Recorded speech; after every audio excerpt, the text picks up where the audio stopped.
साथ प्रीति और आप देख रहे हैं स्टार टीवी बिहार।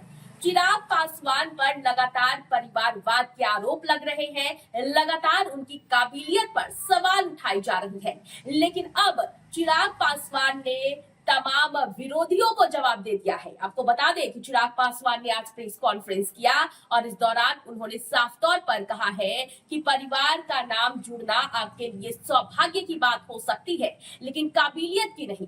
काबिलियत आपकी अपनी होनी चाहिए कि आप अपनी पार्टी को कैसे आगे लेकर बढ़ाते हैं। आपको बता दें कि चिराग पासवान पहले जो पार्टी की स्थिति थी, खास करके 2014 से पहले, उसका भी उन्होंने जिक्र किया है और जिस तरह से लोकसभा चुनाव में 2014 में भी और आगे भी जिस तरह से पार्टी ने प्रदर्शन किया, धीरे धीरे पार्टी आगे बढ़ी है, उसको लेकर भी चिराग पासवान ने मीडिया से बातचीत की और उन्होंने कहा कि जिस तरह से इस बार के चुनाव में 29 में से 19 सीटें उन्हें मिली है, ऐसे में सिर्फ उनका पारिवारिक नाम का जुड़ना ही काफी नहीं था, बल्कि उन्होंने जो 5 साल उन्होंने और उनकी पार्टी के कार्यकर्ताओं ने जो 5 साल मेहनत किया था, उसी का ये नतीजा था कि 19 सीटें चिराग पासवान के खाते में आई है। उन्होंने ये भी कहा कि बिहार में कई पार्टियां हैं जो लगातार बिहार का दौरा कर रही थी, चुनावी मैदान में थी, काफी मेहनत कर रही थी, बावजूद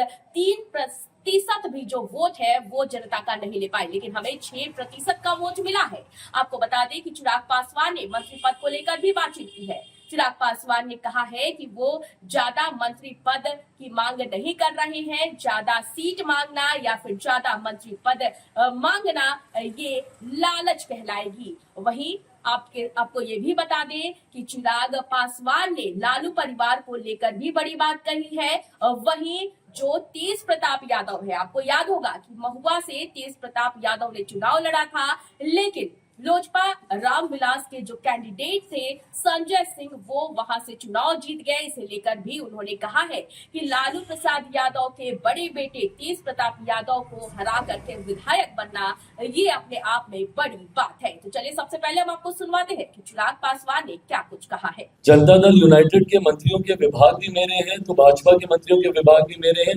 मेरे विभाग भी जदयू के और भाजपा के भी हैं। एक यूनिट, एक टीम के साथ हम लोग कार्य कर रहे हैं।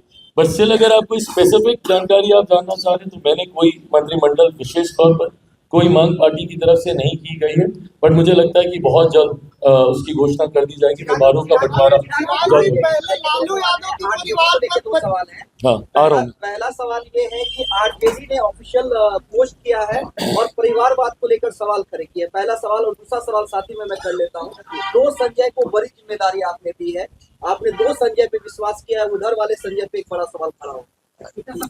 अरे प्रभु, कहाँ से कहाँ तारों को जोड़ा जाता है।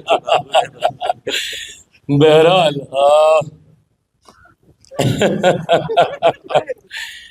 परिवारवाद का जहाँ तक सवाल खड़े करने का काम राष्ट्रीय जनता दल के द्वारा किया जा रहा है, मुझे लगता है कि अंतोगत्वा काबिलियत, और मैंने हमेशा इस बात को कहा और माना है कि आप किसी परिवार से आते हैं, नहीं आते हैं, यह आपका सौभाग्य हो सकता है। कोई हैवी वेट सरनेम आपके साथ अगर जुड़ा है, आपका सौभाग्य, बट आपकी काबिलियत नहीं है। सौभाग्य शायद आपको मौका दे सकता है, बट काबिलियत ही आपको आगे लेकर जाने का काम करेगी। ऐसे में मैं मानता हूँ कि आज मेरी पार्टी अपनी काबिलियत यहाँ तक पहुंची है। अगर चिराग पासवान में वो क्षमता नहीं होती, तो रामविलास पासवान के बेटे होने की वजह से 14 में एक बार बस उनको चुनाव लड़ने का मौका मिल गया था, पर अगर 19 में जमुई की जनता ने मुझे तिगुने मार्जिन से जिताने का काम किया, तो संभवतः उन 5 सालों में मेरी काबिलियत के अनुसार किए गए कामों के आधार पर था। 2021 में मेरी पार्टी को समाप्त करने के बाद अगर मुझ में काबिलियत नहीं होती, तो शायद मैं पुनः पार्टी को खड़ा नहीं कर पाता। ऐसे में मैं मानता हूँ कि आप में वो काबिलियत का होना जरूरी है, वही इवेंचुअली आपको आगे लेकर जाने का काम करेगी। बहरहाल राष्ट्रीय जनता दल खुद के ऊपर, उनके ऊपर परिवारवाद के कई तरीके के आरोप लगाए जाते हैं। मुझे लगता है कि ये वो समय है जहां अपनी काबिलियत उनके परिवार के सदस्य दिखा सकते हैं। संघर्ष, कठिन परिस्थितियों में आपका संघर्ष आपकी सही पहचान कराता है।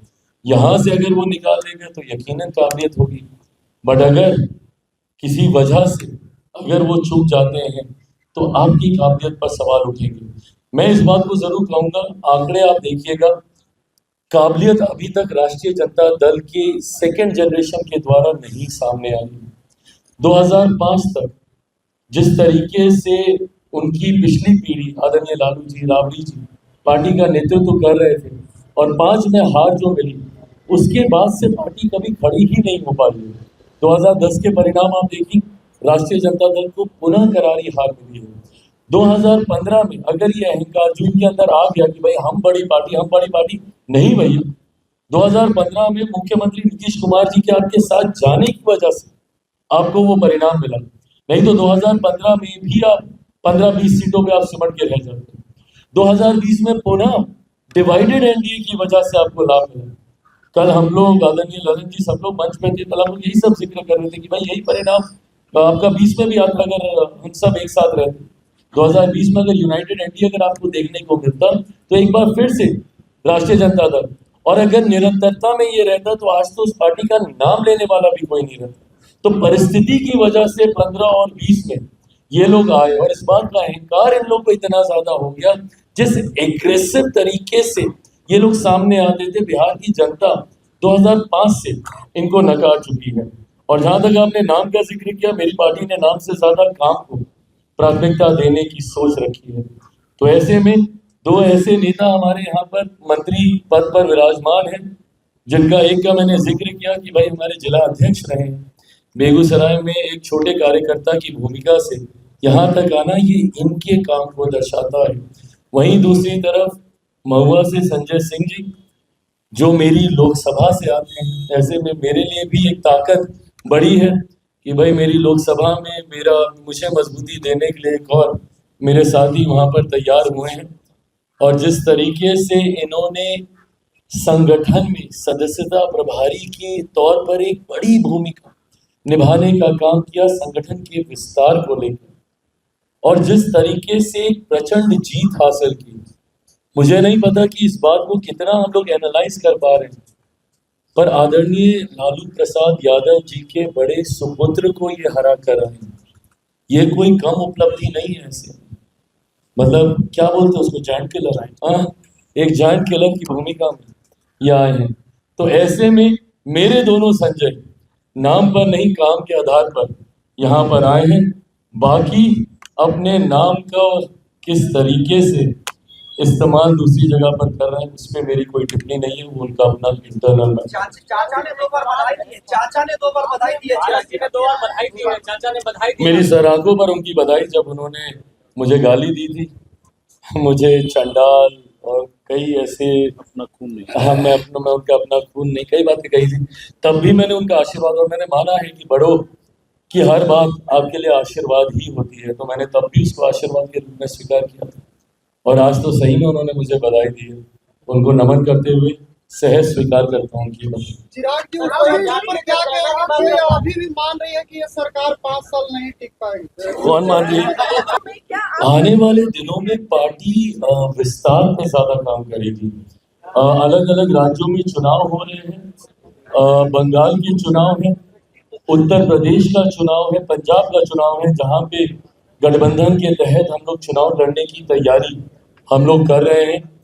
और 30 तो अभी दूर की बात है, उससे पहले 29 एक और पड़ाव आएगा, जहां चौथी बार मेरे प्रधानमंत्री आदरणीय नरेंद्र मोदी जी को देश का प्रधानमंत्री बनाने के लक्ष्य के साथ मैं और मेरी पार्टी जिम्मेदारी निभाने का काम करेगी। 30 आते आते यकीनन पार्टी एक बड़े स्वरूप में अपने आप को तैयार कर चुकी होगी। उस वक्त की भूमिका हम लोग तब सोचने का काम करेंगे।